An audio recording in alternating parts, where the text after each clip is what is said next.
ठरलं तर मग मालिकेच्या 4 डिसेंबरच्या भागामध्ये इकडे आता सायलीने सर्वांसाठी कॉफी बनवून ठेवलेली असते आणि सर्वांना हका मारत असते. इतक्यात अर्जुन खालती आलेला असतो. तेव्हा अर्जुनला म्हणते की अहो इकडे या ना. तेव्हा अर्जुन म्हणतो की काय? तर सायली म्हणते की तुम्ही इथे बसा, तुम्हाला कॉफी हवी आहे ना. तेव्हा अर्जुन म्हणतो की काय चाललं आहे तुमचं. तर विमल समोर असल्यामुळे परत अर्जुन शब्द बदलतो आणि म्हणायला लागतो काय का चाललं आहे तुझं. तेव्हा आता सायली म्हणते अहो बसा ना सांगते. आणि त्यानंतर सायली आता सर्वांना घरातील हाका मारायला लागते. तर घरातील सर्वच जण बाहेर येतात आणि सायलीला म्हणायला लागतात की काय झालं. तर पूर्णाजी सायलीला म्हणतात तू आम्हाला आमच्या खोलीमध्ये शांतपणे बसू देणार आहेस की नाही. तेव्हा आता सायली म्हणते तुम्ही बसा तर मी सांगते सर्व काही. तर इतक्यात आता तिथे चैतन्य सुद्धा आलेला असतो आणि सायली इकडे सर्वांना सांगत असते की कधी नव्हे तर पुरुष मंडळी आज सर्वच जण घरात आहे, तेव्हा आपण सर्वच जण आता एकत्र गप्पा मारत कॉफी प्यायची का. आता सायलीची ही आयडिया कल्पनाला खूपच आवडते. तर आता चैतन्य म्हणतो की चालेल, मग मी पण तुम्हाला जॉईन झालो तर चालेल ना. तेव्हा आता सर्वच जण चैतन्याकडे पाहायला लागतात. तर प्रताप म्हणतो की अरे चैतन्य ये.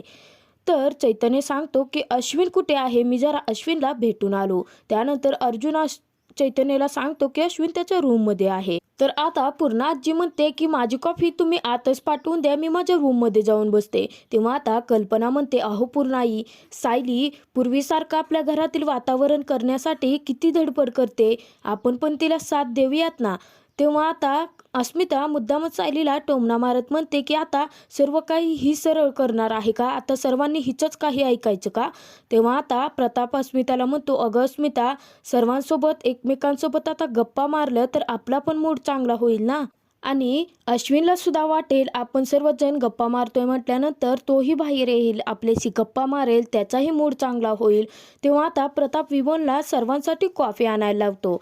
तर विमल कॉफी घेऊन येते आणि म्हणायला लागते की सायलीताईंनी आधीच सर्वांच्या आवडीची कॉफी बनवून ठेवली होती. तर आता अस्मिता म्हणते की मला ना हे सर्व काही आयडिया स्टुपिड वाटते आहे. म्हणजे गप्पा मारा म्हटल्यानंतर काय गप्पा मारायच्या. तेव्हा आता सायली हसायला लागते आणि कल्पनाला म्हणते की मी काही सुचवू का. तेव्हा आता कल्पना म्हणते की सुचव की.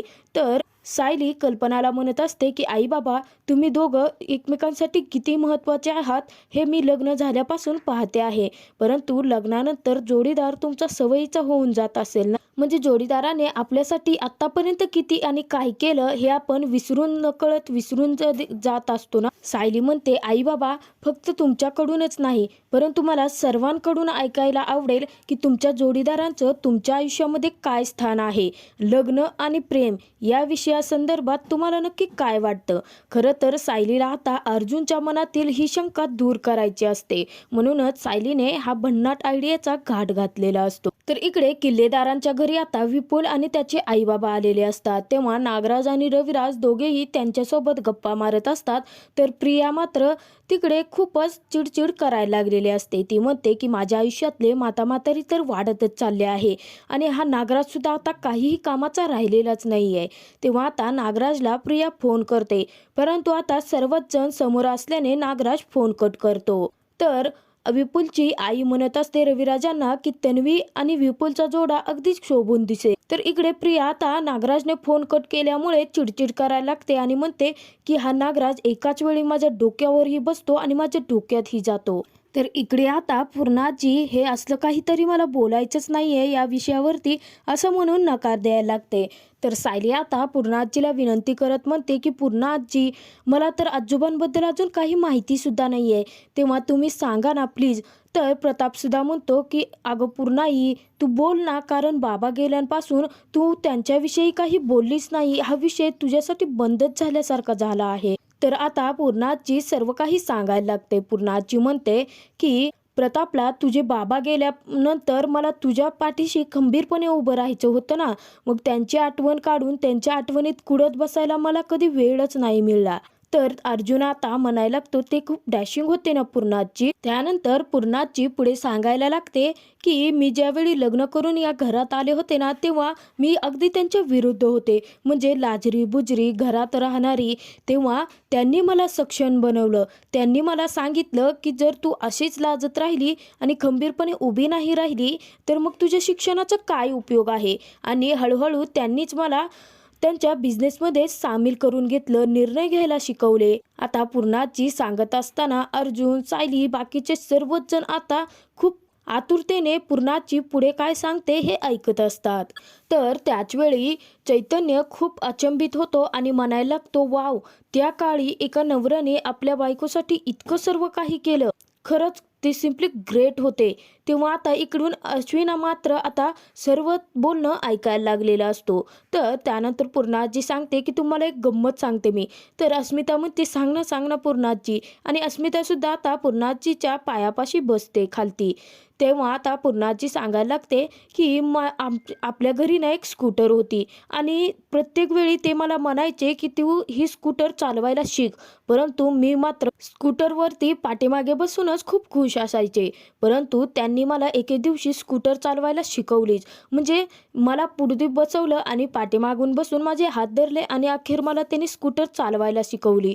मी जे घाबरत होते ना, ती माझ्या मनातील भीती पूर्ण त्यांनी काढून टाकली. तेव्हा आता सर्वच जण हसायला लागतात. तर आता जर सायलीने खूप भन्नाट आयडिया काढून आता खेळीमेळीचं वातावरण बनवलेलं असतं. तर अश्विन मात्र आता त्याच्या रूममधून ते सर्व काही बोलणं ऐकत असतो. तर अस्मिता म्हणते, मग पूर्णाजी तू स्कूटी चालवायला शिकली का? तेव्हा आता पूर्णाजी म्हणले की हो. आणि तुम्हाला माहिती आहे का, जेव्हा मी स्कूटर चालवायचे आणि हे पाठीमागे बसायचे ना, तेव्हा गावातील सर्वच जण लोक काय म्हणायचे माहिती आहे का, की हा बाप्या बायकोचा बैल झाला आहे. तेव्हा आता सर्वच जण हसायला लागतात. तर आता सायली मुद्दामच पूर्णाजीला अर्जुनकडे पाहत म्हणते की तुमच्या जोडीदारामुळे तुमचं पूर्ण आयुष्यच बदललं पूर्णाजी. तेव्हा पूर्णाजी हसतच म्हणते, हो, त्यांनी मला निर्णय घ्यायला शिकवले, त्यांनी मला आत्मविश्वास दिला. खरं तर आपल्या जोडीदाराचं प्रेमच आपलं आयुष्य पूर्ण बदलवून टाकतं. आता पूर्णाजीचे ते वाक्य ऐकून इकडे अर्जुन मात्र आणि सायली दोघेही एकमेकांकडे पाहायला लागतात. तर आता पूर्णाजीच्या तोंडून ते सर्व काही ऐकून सर्वच जण खुश असतात. तर विमल म्हणते, पूर्णा, खरंच मोठ्या साहेबांबद्दल तुमच्या तोंडून हे सर्व काही ऐकून खूप मस्त वाटतं आहे. तर प्रताप आता स्वतःच्या आयुष्याबद्दल सांगायला लागतो. तेव्हा आता प्रताप म्हणतो की कल्पनाशिवाय मी माझं आयुष्य इमॅजिनच करू शकत नाही. आणि तो पूर्णाईला म्हणायला लागतो की तुला माहिती आहे ना पूर्णाई, अगं तुला आठवतं का, म्हणजे तुम्हाला विचारलं होतं ना की तुला कशी मुलगी हवी आहे, तेव्हा मी स्वतःच सांगितलं होतं की मला अशी मुलगी हवी आहे की ती माझ्या घरातील माणसावरती प्रेम करेल, माझ्या घराला पूर्णपणे सांभाळेल. तेव्हा आता अस्मिता म्हणते, आणि मग पूर्णाजीने मम्माला शोधलं. किती मस्त ना. तर प्रताप पुढे सांगायला लागतो की त्यानंतर आमचं लग्न झालं. कल्पना ज्या दिवसापासून माझ्या आयुष्यात आली ना, तेव्हापासून माझ्या बिझनेसचं सुद्धा खूप भरभराट व्हायला लागली. तिने माझ्या घरातील माणसांवर प्रेम केलं आणि माझं घर उत्तमरित्या सांभाळलं सुद्धा. तर अर्जुन मात्र आता अचंबित होऊन हे सर्व काही ऐकत असतो. आणि सायलीने अर्जुनच्या मनातील लग्न आणि प्रेम या गोष्टींबद्दल जो कडवटपणा असतो तो दूर करण्यासाठीच हा गप्पा गोष्टींचा घाट घातलेला असतो. तर इकडे ते सर्वच जण गप्पा मारत असतात. तर अश्विन सुद्धा खूपच खुश असतो. तो सुद्धा हळूहळू हसायला लागलेला असतो. तर प्रताप आता सर्वांसमोर कल्पनाला म्हणतो की I am proud of you, कारण मी आयुष्यभर तुला कधीही हे वाक्य बोललेलं नव्हतं. आणि त्यानंतर सर्वांसमोर आता प्रतापने कल्पनावरचं प्रेम कबूल केल्यानंतर कल्पना खूप लाजायला लागते आणि अस्मिता आत म्हणायला लागते की आयुष्यपत ही मुवमेंट आपल्या घरात कधी येईल असं मला वाटलंच नव्हतं. तर आता प्रतापने कल्पनावरचं प्रेम सिद्ध केलेलं असतं आणि त्याचवेळी सर्वच जण खूप खुश सुद्धा असतात आणि मोठ्याने हसायला लागलेले असतात. तर इकडे किल्लेदारांच्या घरी सुमनने वेगवेगळे पदार्थ विपुल आणि त्याच्या आईबाबांसाठी बनवून आणलेले असतात आणि ते खाण्यासाठी सुमन त्यांना आग्रह सुद्धा करत असते. तर सुमन आता खोटं सांगत असते विपुलच्या आईबाबांना की आमची तन्वी सुद्धा खूप उत्तम स्वयंपाक करते. परंतु त्याचवेळी नागराज आता सुमनची साथ देत म्हणतो की परंतु सुमनना अजिबात तन्वीला स्वयंपाक करू देत नाही, कारण तन्वी आमच्या सर्वांची खूप लाडकी आहे. तेव्हा आता विपुलचे बाबा सुद्धा म्हणायला लागतात की तुमची तर लाडकी आहे, परंतु आमच्या घरात आल्यानंतर आमची सुद्धा ती लाडकीच असेल, पण सून म्हणून नाही तर आम्ही मुलगी म्हणून तिचा स्वीकार करू. परंतु विपुलची आई म्हणते की तन्वी अजून खालती कशी काय येईल, तिला तयार व्हायला खूपच वेळ लागतो आहे. तेव्हा आता नागराज म्हणतो की येईल, कारण विपुलसाठी ती स्पेशल तयार होत असेल. परंतु ज्यावेळी तन्वी खालती आलेली असते तेव्हा ती वेगळ्याच पद्धतीने तयार होऊन आलेली असते की सर्वच जण आश्चर्याने आता तिला पाहायला लागतात. तर हे सर्व काही प्रियाने मुद्दाम केलेलं असतं. तर इकडे आता चैतन्य म्हणत असतो की लग्न आणि प्रेम हे तुमच्या तोंडून जे गोष्टी ऐकतोय ना तेव्हा मला आत्ताच जाऊन लग्न करावं असं वाटतंय. तेव्हा आता प्रताप हसतच म्हणतो की कर ना, एखादी छान मुलगी बघ आणि आत्ताच लग्न करून टाक. कारण जोडीदाराचं प्रेम आणि त्याची साथ आपलं आयुष्य पूर्णपणे बदलवून टाकतं आणि सुखी सुद्धा करतं. तेव्हा आता अर्जुन जरासा अस्वस्थच असतो. कारण त्याच्या मनात लग्न आणि प्रेम ह्या गोष्टींबाबत खूपच कडवटपणा आलेला असतो, ज्यामुळे हे सर्व काही ऐकून आता अर्जुनच्या मनात वेगळेच विचार निर्माण व्हायला सुरुवात होते. तर तिकडे आता अश्विन सुद्धा हे सर्व काही ऐकत असतो आणि अश्विन आता गुपचूप तेथून निघून जातो. तर कल्पना म्हणत असते की आपल्या आयुष्यात आपण लग्न आणि प्रेम या गोष्टी करायलाच हव्या आहेत. तेव्हा आता कल्पना म्हणते, अर्जुन अरे तुझी टर्न आहे ना.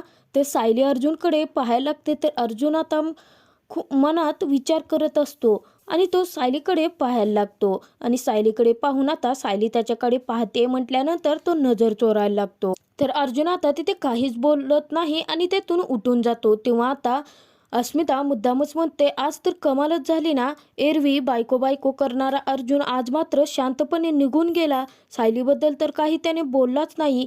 तेव्हा आता पूर्णाजी म्हणते, अर्जुनचं असंच असतं, एक तर एक टोक नाहीतर मग दुसरं टोक, त्याला आदलंमधलं तर काहीच माहिती नसतं. तेव्हा कल्पना म्हणते की परंतु आज अर्जुन खूप गप्पच आहे.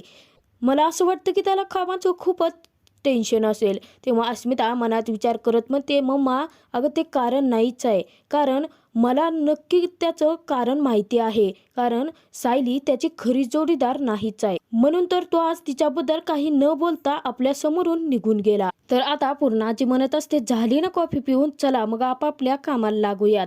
तेव्हा आता अस्मिता म्हणते, अगं पूर्णाजी थांब ना गं, मी तर सचिनबद्दल तुम्हाला काही सांगितलंच नाही आहे. तेव्हा आता कल्पना सर्वजण हसायला लागतात. तर सायली उठते आणि मनामध्ये विचार करत म्हणते, अर्जुन सर मी तुमच्या जखमेवरची खपली काढली आहे. ती खपली काढल्यानंतर ती जखम दुखेल, चुरचुरेल, परंतु लवकरात लवकर ती बरी होईल. तर इकडे किल्लेदारांच्या घरी नागराज प्रियाला म्हणत असतो, अगं तन्वी आज घरातलेच कपडे घालून तू का आली आहेस. तेव्हा आता तिची बाजू घेण्यासाठी सुमन खोटं बोलत म्हणायला लागते की आजकालची मुलं आहेत ना, त्यांना दिखाऊपणा केलेलाच आवडत नाही. म्हणजे आपल्या जोडीदाराला आपण जसे आहोत तसंच दाखवायचं असतं ना. तेव्हा आता रविराज सुद्धा म्हणायला लागतात की हो, म्हणजे तन्वीला सुद्धा मनापासून वाटलं असेल की आपले सासू सासरे आले आहेत, आपला होणारा नवरा आला आहे म्हटल्यानंतर त्याच्यासमोर आपण दररोज जसे राहतो अगदी सेम तसंच राहायला हवं आहे. तर विपुल म्हणतो, तन्वी तिने काहीही घातलं ना तरी सुद्धा ती सुंदरच दिसते. प्रिया मात्र उगाचच चेहऱ्यावरती खोटं हसू दाखवत सर्वांसमोर बसलेली असते. तर आता विपूचे आईबाबा म्हणतात, तुम्हाला प्रश्न पडला असेल की आम्ही अचानकपणे इथे का आलो आहोत ते. तर ते सांगतात की आता दोन्ही मुलांनी एकमेकांना पसंत केलं आहे म्हटल्यानंतर आपण साखरपुडाच ठरवूया का. तेव्हा आता अचानकपणे प्रिया नाही म्हणून ओरडते. तर सर्वजण आश्चर्यचकित होऊन तिच्याकडे पाहायला लागतात. तर इकडे अर्जुन मात्र त्याच्या रूममध्ये बसलेला असतो आणि मनामध्ये आता जे काही पूर्णाजी, प्रताप, कल्पना स्वतःच्या जोडीदारांबद्दल बोललेले असतात ते सर्व काही अर्जुनला आठवायला लागलेलं असतं. इतक्यात तिथे सायली येते आणि सायली म्हणायला लागते की आज पूर्णाजी आईबाबांनी किती छान बोलले ना. म्हणजे एकमेकांबद्दल जर प्रेम असेल तर मग संसार कायमचा टिकतो. आज जे काही बोलले ते ऐकून तुम्हालाही खूप छान वाटलं असेल ना सर. परंतु अर्जुन खूपच गप्प असतो, सायलीला काही बोलायलाच तयार नसतो. तर पुढील भागात आपण पाहणार आहोत की आता सायलीने खूप मस्त दुसरी आयडिया काढलेली असते की अश्विनला आता त्या सर्व प्रकरणातून बाहेर काढण्यासाठी.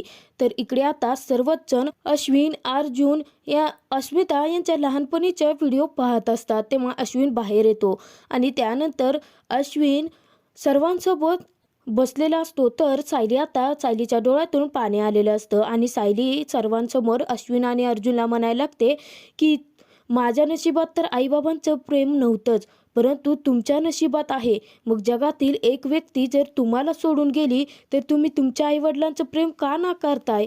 अखेर आता सायलीने दोन भन्नाट आयडिया काढत एका आयडियाने अर्जुनच्या मनातील कडवटपणा दूर केलेला असतो, तर दुसऱ्या आयडियाने आता अश्विनला रिया प्रकरणातून बाहेर काढण्याचा प्रयत्न केलेला असतो.